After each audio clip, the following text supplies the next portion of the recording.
Oh, good evening. I'd like to thank you for tuning in. Today, we're going to talk about the perfection in your calling, perfection in your calling. And we got to understand that nothing makes sense. Nothing makes sense. I mean, of how, of what you're going through. Uh, Lost my train of thought. I thought that I was thinking of something else. Because a lot of us, we often ask God why, or we often think God is taking us through so much, but we fail to realize that we are uh, children of God and we're called to represent His power on earth. And in order to harness this supernatural power, we got to go through things naturally to kill the flesh off so we can operate in the supernatural. And for many of us, we uh we complain too much. We doubt too much. And we don't understand the true nature of who we are in Christ.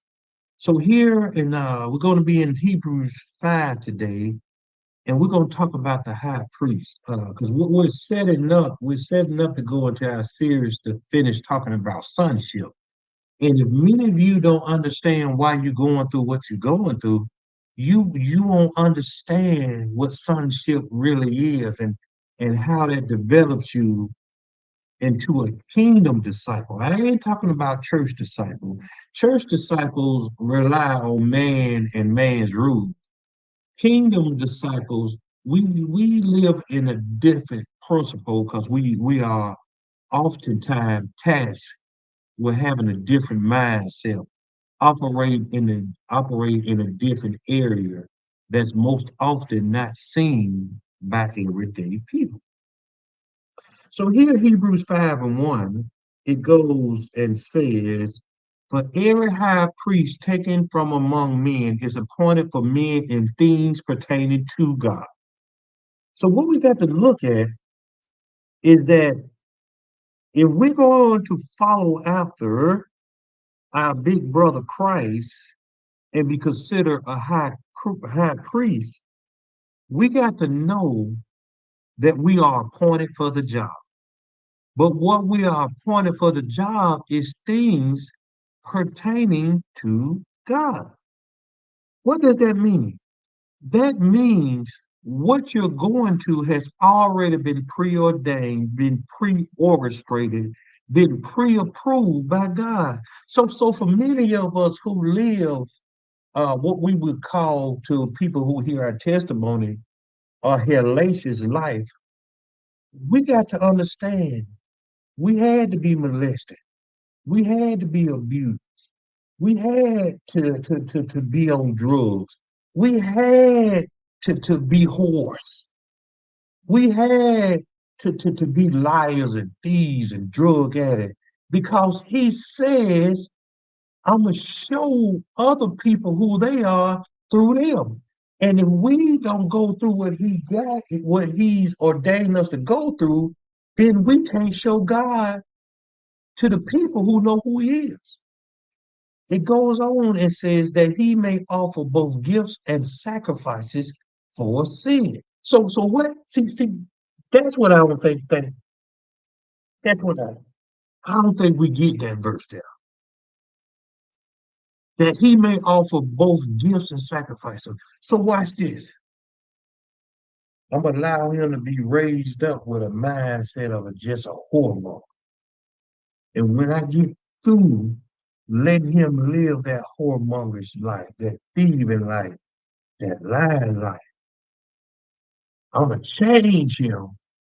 And for his troubles, I'm gonna allow him to operate in my spirit. I'm gonna give him my power. I'm gonna allow him to live a certain life because he didn't despise what he go through. Do you know I dated women that often get upset because what I talk about? That's my life. And your ministry comes through your life. Watch this. So we miss taking from among men. See, I had to grow up like that because people who growing up similar to me, they understand my language. They know what pay to hold means. They know what brains and thing means. They they know this. They know what doing something strange for change means. Huh? They know the language. That's why they laugh. See, watch this. When you know who you're assigned to, what people think about what you talk about don't matter because you ain't assigning it. They just happen to come along and hear certain things. I used to get mad because I talk about being screwing women. Listen here, that shows you you ain't really being on a prophetic leader. Because being a prophet of all things, your life is your ministry. If you leave out of anything out of your life, you often lose access to the power that you already granted from going through things in your life. So oftentimes they usually get mad where I get and they get jealous. But watch this. This my assignment. Go find yours. Stop allowing people to try to make you minimize your ministry because it's not politically correct. I know what fellatio and cunnilingus mean, but that don't sound right to people who ain't going to school. That don't sound right to people who don't even know what that means. Huh? So I got to say what I be saying when it come time for me to say it. They know what that means. Because see, sometimes they ain't got time to go look in Google. So the things we go through, if we finish them, it allows us to access things that help us along the way. Then Paul goes on and says, he can have compassion on those who are ignorant and going astray, since he himself is also subject to weakness. See, watch this. You'll never, you'll never hear me say I'm strong. I'm not. Because to say I'm strong, I'm speaking in pride. Because the word tells me I fall short daily. It may not be in the same area, but I'm falling short in the area, so I never consider myself strong. Number two, I don't even know when the time, if I fall, why I might fall, and the reason for the fall. I know it's coming. Because as long as we on this earth and we trying to do things God's way, Satan is going to talk to us. And we miss when it talks about Satan beginning to talk to Eve. See, we as believers, we got to know Satan's still talking to us today. And he getting us to question things that we know that ain't of God and God ain't told us. So he make us compromise who we are based on the position of what we feel about ourselves. See, you probably had the perfect man or the perfect woman, but say when they're talking to you, because they don't touch you like you want to be touched. They don't say the things you want to say. They don't act like so say when they're talking, go find your another. He don't want you. She don't want you. Go talk to such and such and such and such. And most of y'all go do it. Yeah, y'all know y'all gonna do it. See, watch this. He can have compassion on those ignorant. and going astray.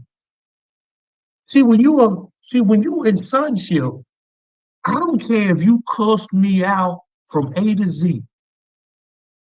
I just know you ignorant because you don't understand what's going on with you. I don't care if you left and screwed 20 men or 30 women. I got compassion on you because you don't understand why you're doing it. See, God did enough in this world that now that I preach the gospel, people often ask me, I don't see how you're doing it. I don't see how they did that to you. They said that to you. I got compassion. I don't talk about all the stuff Christ has saved me from. Before I was saved, while I'm being saved, when I started preaching, while I'm preaching. Y'all ain't ready for all of them conversations. Oh, don't think sin, what's the word we get? Strongholds and temptation don't stop because you preaching this gospel. Now, truth be told, there's a lot of y'all preaching that holds behind closed doors. I said what I said. And the only way if you ain't giving it up, you ain't found the one that you want to give it up to. But it ain't like you ain't thinking about it. See, we got to preach real gospel this season. See, Jakes and old Sarah, they got y'all thinking that you get up there and say they messing with you. You just get up there and give a mess. I'm here to tell y'all. I know you. I tell by how y'all act. You can see the spirit. But that ain't my business. That's how you have compassion.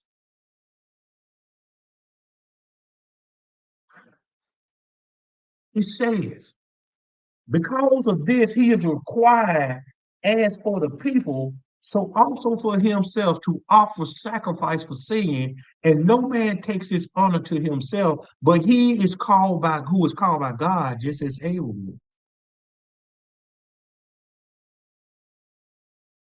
See, I don't tell people that they're going to hell. I could have went. See, I said, hey, you got to stop this. Or I said, hey, you can't keep doing that. Because see, I know how hard it is to get out of someone you used to. See, we got to do this with a loving heart. See, you can call me everything in the book, but if I got to tell you something, I'm gonna tell it. It's up to you to receive it. You ain't got to receive it. That gonna make that. See, not receiving a word that many that you know is of God. It doesn't. Watch this. It doesn't mean it wasn't God.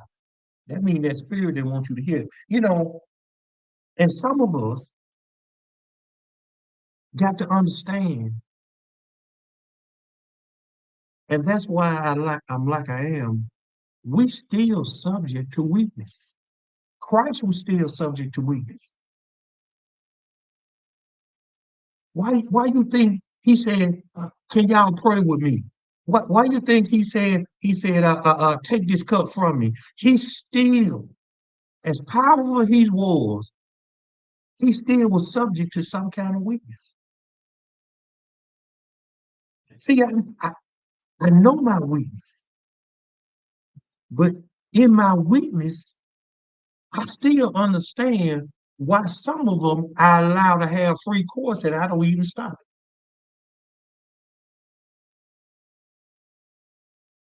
You hear what I said? I don't even stop. Because of this, he is required, as for the people, also for himself, to offer sacrifices for sin.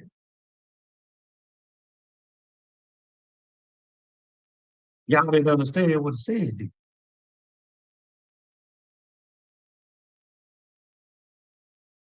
I got sin assigned to me, just like you got sin assigned to you. And what I mean by seeing a sign might be a wrong choice of word, but I got battles assigned to me just like you. And at every elevation, oftentimes God had to test us at a level before he take us to that level. See, I can't sit back like I used to. And when you try to kill my cat, I come out, kill your dog, set your house on fire, and poison your fish. Now I got to sit back. I got to let you go off and not respond. I got to let you go off and not clap back. But when you finish going off, guess what Brother Hubbard do? Brother Hubbard turned the camera on. Hey, if people do you like this how you do them. And just teach the right way how you should handle things. Huh? I don't be listen. If you've been in my life and I happen to talk about you, please understand. I'm not saying it in no negative light. The things that have happened to me is for a furtherance of the gospel.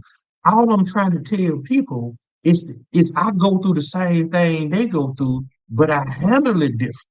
And when I don't handle it different, tell you I don't handle it different. But if I don't handle it different and I say I got to make it right, I make it right.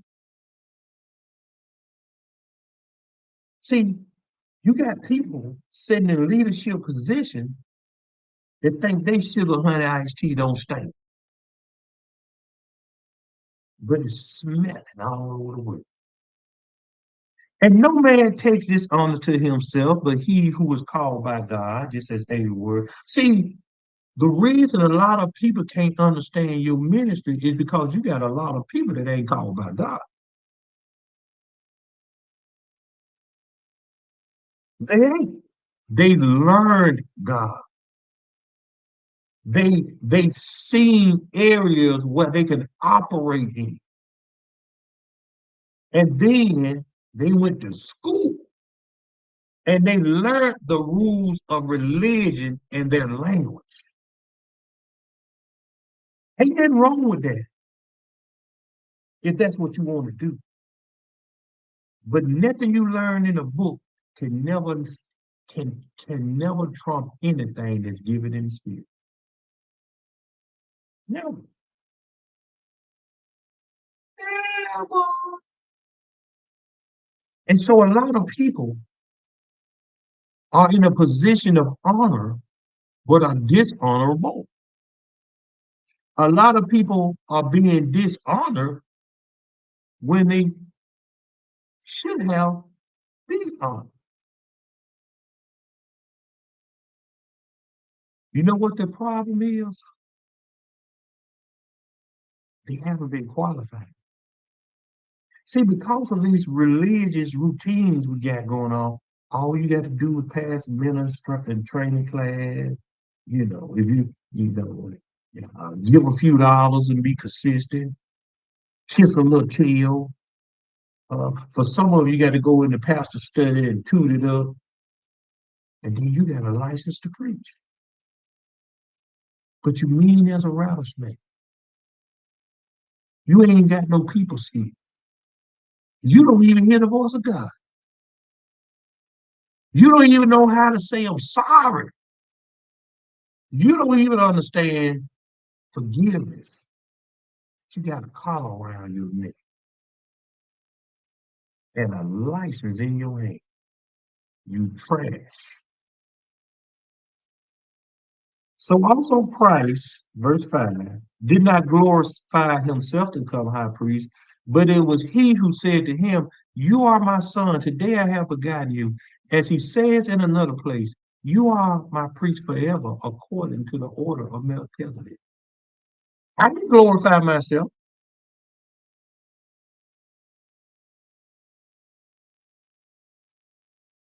Couldn't believe it. I said, Who is this talking to me? That's probably why I done it went crazy.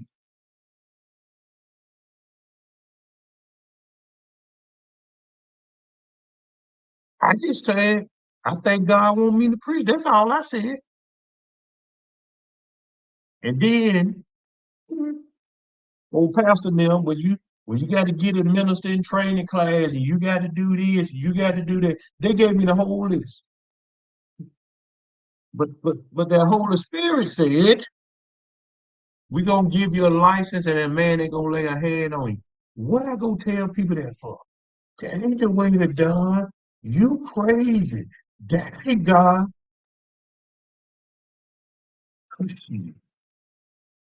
I never forget I was sitting over there in Evergreen Bottom, that mailman came, and I went to the mailbox and I pulled them license out.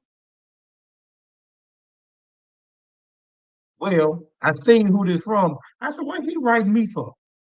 I pulled them license out and I seen a note. It said, hey, God said you need a license to preach. Here you go.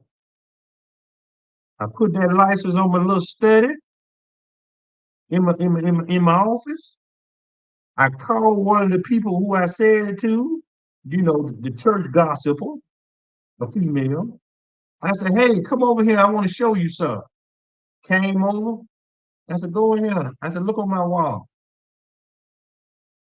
She looked at it and then she looked at the name. Her eyes dropped. She licensed you. I said, yeah.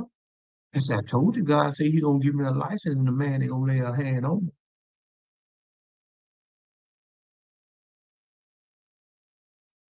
It was, listen here.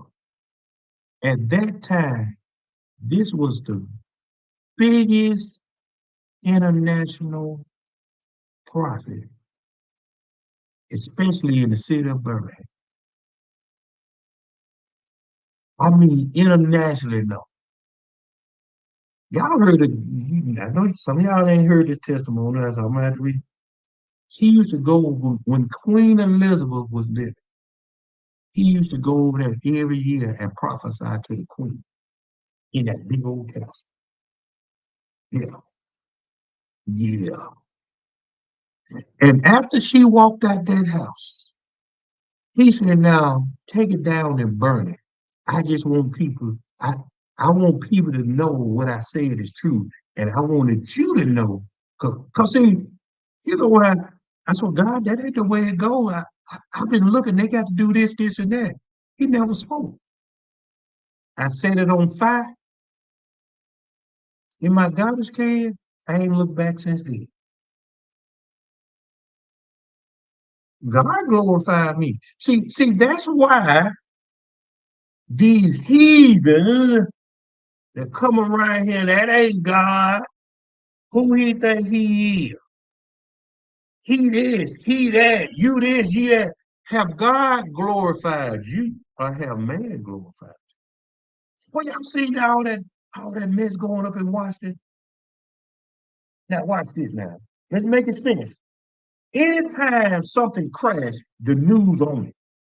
If it's a plane, if it's anything, the news on it. It's all over the news. But why this crash and ain't nobody saying that? Everybody seen that UFO. They thought Brother Hubbard was crazy. Told y'all they coming. I'm so happy. It was seen in 4 states. You ain't gonna just see no darn plane in 4 states. A UFO. I think it was a mothership as big as it was. I think it was a mothership. And the people saying, hey, that was a UFO. And then when they started calling in, they were calling in to different states at the same time. Now watch this. The government up there, the police up there, the FBI, but ain't nobody saying that. Did I tell y'all the aliens coming for y'all? Now, y'all think I'd be laughing at it. Y'all think I'd be playing because I'd be laughing at what I say. You women with their weave, the eyelashes, their makeup, the nails. the BBL, y'all gonna be the first one to start disappearing. Aliens ain't nothing but fallen angels. That's all who they are. Aliens taught the daughters of men how to do makeup and jewelry to look pretty to them. So when these aliens come, they don't want the natural woman. They want the women they use in their craft. Mark my words. 10/14/2024 at 7:27 a.m. And I say it boldly out of all time. Did say that women are going to start going missing. And when they find you, your womb gonna be running. Okay? Because when they get us to you now, they ain't gonna play with you. So y'all that love that little bit more than a 6 inch, boy, I feel sorry for you.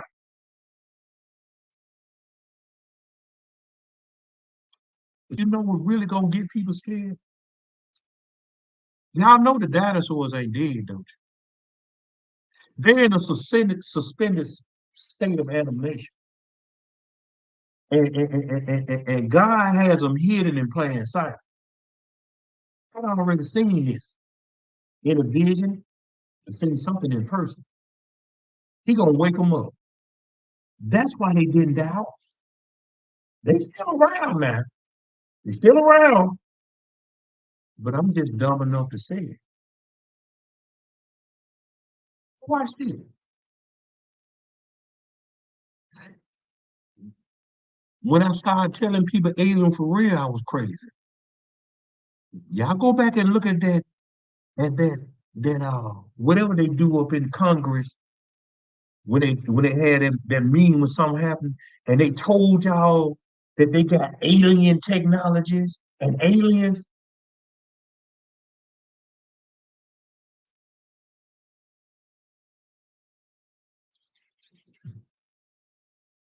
Well, y'all in trouble. I ain't scared. Actually, I'd be happy. You know why? Because just got here and I ain't never seen them. So I really want an up close look. Because watch this, I ain't scared. I got I'm glorified in God. I know what to say to get them back.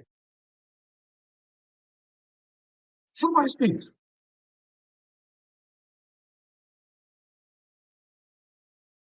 You can't operate to your full potential and you only believe in the natural. See, sonship, you got to have a supernatural mindset. You got to have a supernatural mindset. And I think because for so many years you only learn church, you don't understand that the supernatural is already around us. So a lot of you have glorified yourself. Yeah, you know you glorified yourself because you want to be a preacher. So you go got a preaching license. That's a dangerous game to be. You know how many people you got to be spiritual to understand what I'm saying. I'm not being facetious, prideful, or boastful. But when you call to preach, it's a certain spirit that you carry that that a person that called gonna see. And some of these people so haughty because they got a license to preach that they forget you got to have power to go along with that license. See, you can draw a crowd, but can you change the crowd? See, that's why, I ain't talking about old Jakes. I don't care. Sarah Jakes draw the whole crowd, women involved. But notice, from what I heard, She never said what they were involved in too. All she talked about was the pain that they go through.